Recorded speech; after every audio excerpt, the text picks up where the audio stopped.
નમસ્કાર, હું Pravin. Nonstop national news જોઈએ તે પહેલા દેશ વિદેશના મુખ્ય સમાચાર ટૂંકાણમાં જોઈએ અમારા એઆઈ એન્કર આસ્થા સાથે.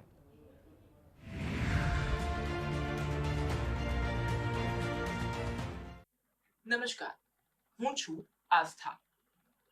આજની મહત્વની ખબરો પર નજર કરીએ.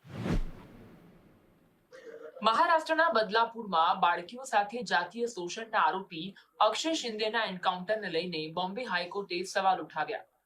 બોમ્બે હાઈકોર્ટે પોલીસ ટીમ પર વેધક સવાલ ઉઠાવ્યા હતા. હાઈકોર્ટે કહ્યું કે આ એન્કાઉન્ટરમાં ગડબડ દેખાઈ રહી છે. પોલીસની ટીમે આરોપીને કાબૂમાં લેવાના પ્રયત્ન શા માટે ન કર્યા? આરોપીને સીધી માથામાં ગોળી કેમ મારવામાં આવી? તેને લઈને હાઈકોર્ટે સવાલ ઉઠાવ્યા હતા.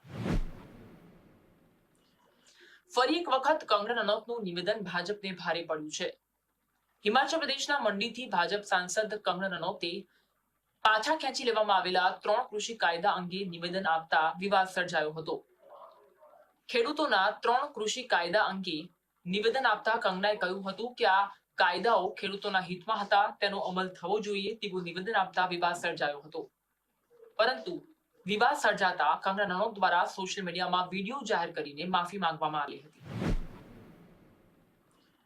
ખેડૂતના 3 કૃષિ કાયદાને લઈને કંગના રનૌત દ્વારા આપવામાં આવેલા નિવેદન બાદ વિવાદ સર્જાયો હતો.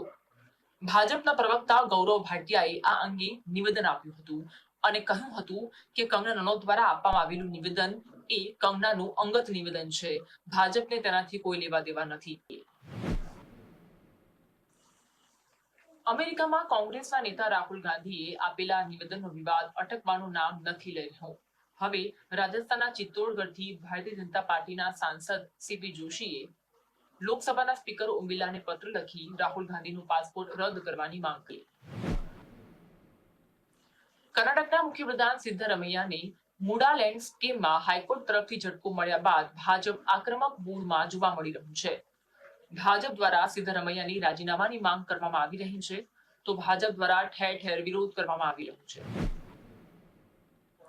દિલ્હીના પૂર્વ મુખ્યમંત્રી અને આમ આદમી પાર્ટીના રાષ્ટ્રીય સંયોજક અરવિંદ કેજરીવાલે આરએસએસ ચીફ મોહન ભાગવતને પત્ર લખીને 5 વેધક સવાલો કર્યા. તેમણે કહ્યું કે જે કાયદા હેઠળ લાલકૃષ્ણ અડવાણી 75 વર્ષની વયે નિવૃત્ત થયા હતા, તો શું એ કાયદો વડાપ્રધાન મોદીને લાગુ નહીં થાય? સીબીઆઈ ઈડીની ધમકી આપીને રાજકીય પક્ષોને તોડવાનો પ્રયત્ન કરવામાં આવતો હોવાનો પણ વેધક સવાલ અરવિંદ કેજરીવાલે પૂછ્યો હતો. જમ્મુ કાશ્મીરમાં રેલીને સંબોધન કરતા રાહુલ ગાંધીએ જમ્મુ કાશ્મીરને પૂર્ણ રાજ્યનો દરજ્જો આપવાની વાત કહી. તેમણે કહ્યું કે આઝાદી બાદ પહેલી વખત એવું બન્યું છે કે કોઈ રાજ્યનો દરજ્જો છીનવાયો છે. અમે ચૂંટણી બાદ જમ્મુ કાશ્મીરને પૂર્ણ રાજ્યનો દરજ્જો આપીશું. હરિયાણાના ગોહનામાં વડાપ્રધાન મોદીએ જનસભા સંબોધતા કોંગ્રેસને ભ્રષ્ટ પાર્ટી ગણાવી હતી. તેમણે કહ્યું હતું કે દેશની ભ્રષ્ટ પાર્ટી કોંગ્રેસ છે. કોંગ્રેસે ભ્રષ્ટાચારને જન્મ આપ્યો છે. કંગના રનૌતના નિવેદન બાદ રાહુલ ગાંધીએ ભાજપ પર પ્રહાર કર્યા. વડાપ્રધાન મોદીને સવાલ કરતા રાહુલ ગાંધીએ કહ્યું, વડાપ્રધાન મોદી, આપ સ્પષ્ટ કરો કે તમે તેની સામે છો કે નહીં. તમે ફરીથી કૃષિ કાયદા લાગુ કરશો કે નહીં? અને જો તમે ફરીથી કૃષિ કાયદા લાગુ કરશો તો અમે તેનો વિરોધ કરીશું. દિલ્હીના પર્યાવરણ મંત્રી ગોપાલ રાયે દિલ્હીમાં વાયુ પ્રદૂષણનો સામનો કરવા માટે વિન્ટર એક્શન પ્લાનની જાહેરાત કરી. દિલ્હીમાં શિયાળામાં વાયુ પ્રદૂષણનો સામનો કરવા માટે 21 પોઈન્ટનો એક્શન પ્લાન લાગુ કરવામાં આવશે, જેના માટે કૃત્રિમ વરસાદ પાડવાની મંજૂરી માંગવામાં આવી હોવાની પણ વાત થઈ. આભાર. આવી જ ખબરો સાથે ફરી મળીશું આવતીકાલે રાત્રે 9 વાગે એઆઈ એન્કર આસ્થા સાથે.